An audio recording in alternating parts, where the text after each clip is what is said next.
조갑제 TV 시청자 여러분 안녕하십니까? 2022년 2월 22일 오후 4시입니다.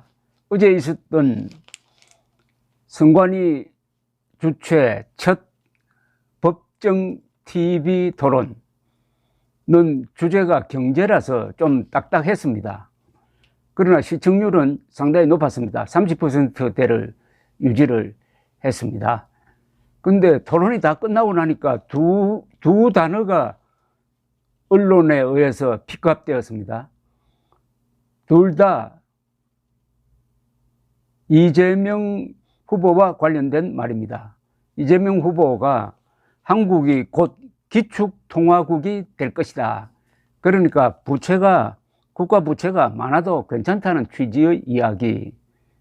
그리고 이재명 게이트라는 말이 김만배가 말한 것으로 녹취록에 적혀 있다는 이야기. 이 둘 다 이재명 후보와 관계되는 단어인데 둘 다 매우 불리하게 작용을 하고 있습니다.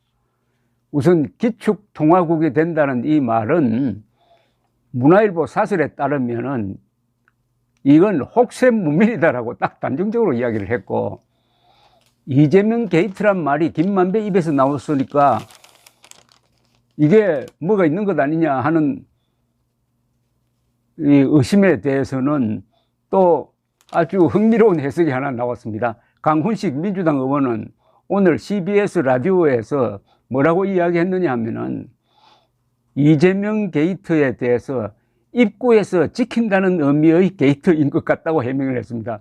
그러면서 전모를 잘 모르기에 제가 코멘트하는 것은 적절하지 않다면서도 이재명 때문에 일이 잘 안 된다는 취지의 이야기로 알고 있다고, 이건 또 견강부회를 했습니다. 이재명 게이트가 입구에서 지킨다는 의미의 게이트랍니다. 이재명 게이트든지 무슨 게이트든지 이게 다 원조가 어디서 나왔느냐 하면은 1972년 워싱턴에 있는 워터게이트에서 나온 게이트입니다. 워터게이트라는 호텔입니다. 호텔 이름.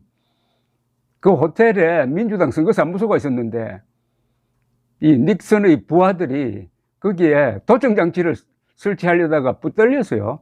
이게 워터게이트 사건으로 발전해가지고 그 2년 뒤에 닉슨 대통령이 사임하게 됩니다. 그 뒤에 코리아 게이트, 무슨 게이트, 드디어 이재명 게이트 이렇게 된 건데, 그거를 게이트만 딱 떼와가지고 이게 문이다, 문. 게이트는 이게 문을 의미하는 거거든요. 입구. 그래서 그걸로 해석을 해가지고 이재명 게이트는 입구를 지킨다는 뜻이다 라고 해석을 했습니다. 코미디 중에 이런 코미디가 없습니다. 그런데 어제 월간조선이 재빠르게 움직였습니다. 월간조선이 그러지 않아도 며칠 전에 발매가 되었는데 이런 기사를 이미 실었습니다. 이 제목에서 보시다시피 김만배 녹취록에 이재명 게이트 발언도 있었다. 윤석열은 형이 가지고 있는 카드면 죽어 라고 말한 날 언급한 것이다. 딱 부러지게. 그래서 어제 윤석열 후보가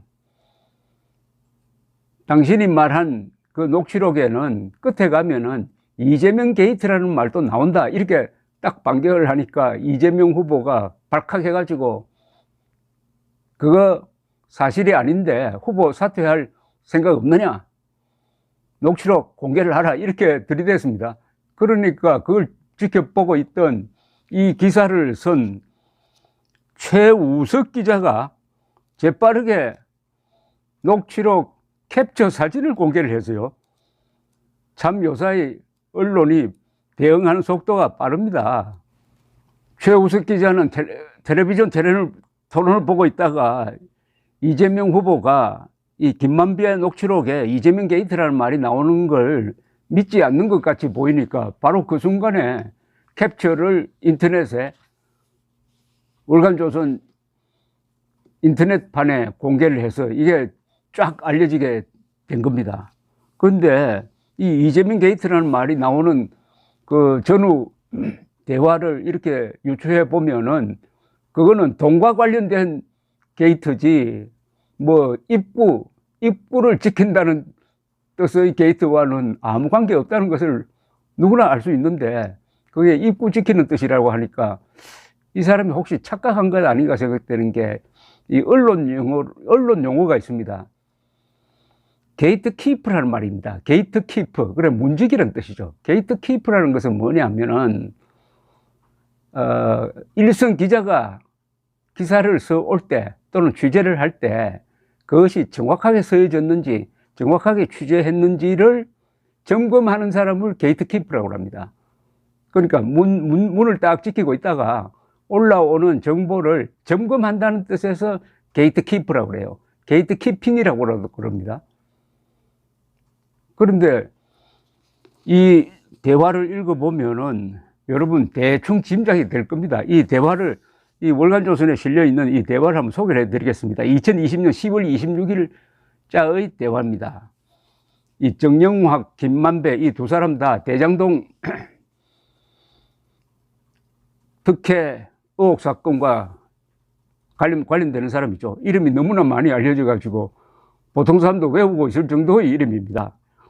정영학, 현찰을 너무 많이 쓰지 마시고 하니까 김만배, 오리역이나 신경 쓰자고 형이 오리역을 해볼게. 그러면 정영학, 예, 김만배, 땡땡땡 했으니까 망정이지 이재명 게이트 때문에 이렇게 딱 나옵니다. 했으니까 망정이지 이재명 게이트 때문에.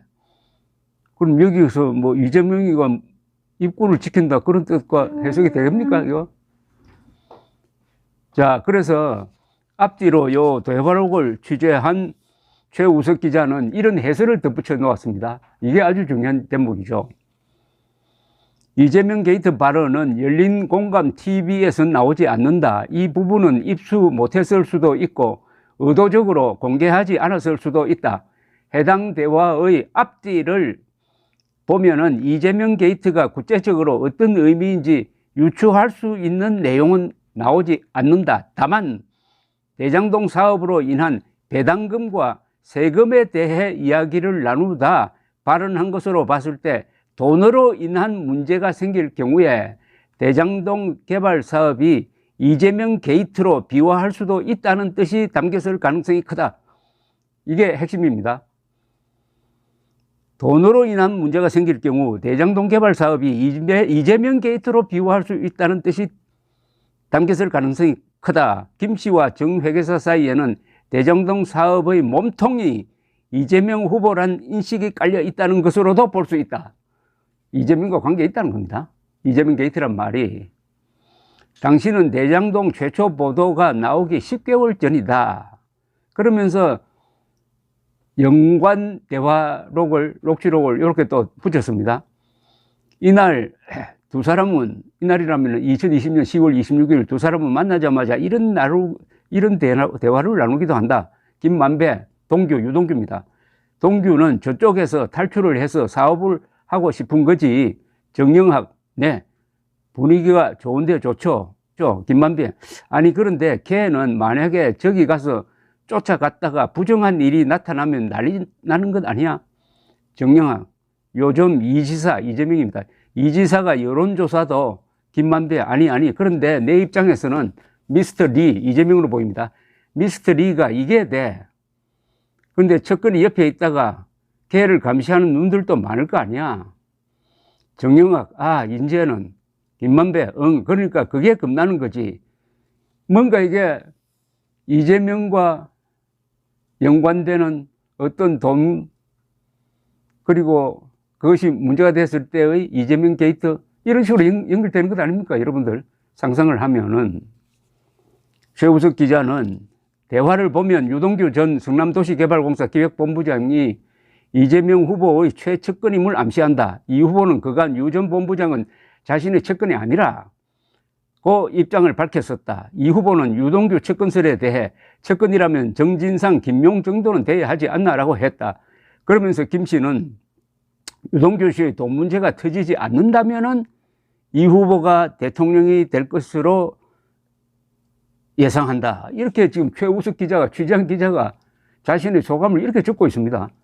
유동규의 돈 문제가 터지지 않는다면은 이재명 후보가 대통령이 될 것으로 예상한다. 그럼 요 앞에 나온 이재명 게이트라는 말이 어떤 문을 지킨다는 그런 뜻이겠습니까, 이게? 입구를 지킨다는 그런 뜻이겠느냐고요. 이 김만배 씨는 2020년 3월 24일에도 정영학 회계사와의 대화에서 이재명이 언급됩니다. 정영학 지지율이 2위 나오면 되게 잘 나온 것 아닙니까? 김만배, 이재명, 정영학, 예. 김만배, 이재명은 대통령 되지. 관심이 많습니다. 최우석 기자는 이어서 이렇게 해설을 붙입니다. 이재명 후보가 대통령이 될 것으로 보는 사람이 윤석열이는 형이라면 김만배입니다. 형이 가지고 있는 카드면 죽어 라고 말한 것이다. 녹취록을 보면 전후 맥락상 뜬금없이 나온 말이긴 하지만 이 발언의 의도와 편향성을 의심할 수밖에 없다는 지적이다. 그러니까 이재명이 대통령 후보가 되기를 원하는 사람이 윤석열이를 깎아내리는 이야기를 했다는 것을 감안해야 된다. 이런 뜻입니다.